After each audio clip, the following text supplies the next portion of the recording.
माननीय पंतप्रधान नरेंद्र मोदीजींनी भ्रष्टाचार आणि काळ्या पैशाच्या विरोधात निर्णायक लढाई सुरू केली आहे। आपण सर्व लोक माननीय पंतप्रधान महोदयांचं अभिनंदन करूया आणि हा निर्णय ऐतिहासिक निर्णय आहे। या निर्णयामुळे देशाच्या विकासातला सगळ्यात मोठा अडथळा भ्रष्टाचार आणि काळा पैसाचा हा दूर होणार आहे। देश विकासाकडे जाणार आहे आणि म्हणून सामान्य माणसाने या निर्णयाच्या पाठीशी उभं राहिलं पाहिजे। आज अनेक लोक हे घाबरून रिॲक्शन देत आहेत। त्या सर्व लोकांना माझी विनंती आहे, घाबरण्याचं कुठलंही कारण नाही।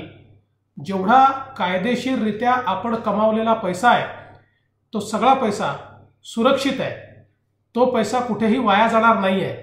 त्या सगळ्या नोटा आपण बँकेत जाऊन बदलून घेऊ शकतो।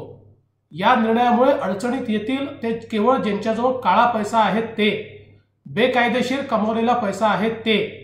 त्यामुळे सामान्य माणसाने पॅनिक होण्याचं कारण नाही, घाबरण्याचं कारण नाही आहे, गोंधळ होण्याचं कारण नाही आहे।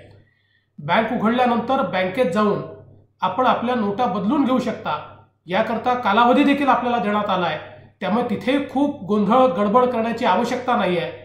आपले जे रोजचे व्यवहार आहेत ते व्यवहार जसेच्या तसे आपण चालवले पाहिजेत आणि या ऐतिहासिक निर्णयाला आपण सगळ्यांनी समर्थन दिलं पाहिजे।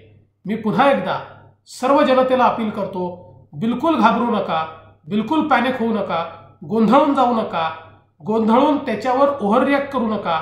फार गर्दी किंवा पैसे विड्रॉ करण्याच्या संदर्भात ATM वर जाऊन त्या ठिकाणी खूप मोठ्या प्रमाणात गर्दी करणं, या सगळ्या गोष्टी करण्याची कुठलीही आवश्यकता नाही आहे। आपला कायदेशीर पैसा हा सगळा सेफ आहे, तो आपल्याला निश्चितपणे मिळणार आहे आणि म्हणून आपण सगळे मिळून या ऐतिहासिक निर्णयाच्या पाठीशी उभे राहूया आणि आपले दैनंदिन व्यवहार जे आहेत हे व्यवहार नीट योग्य प्रकारे जसे सुरू होते तसे सुरू ठेवूया।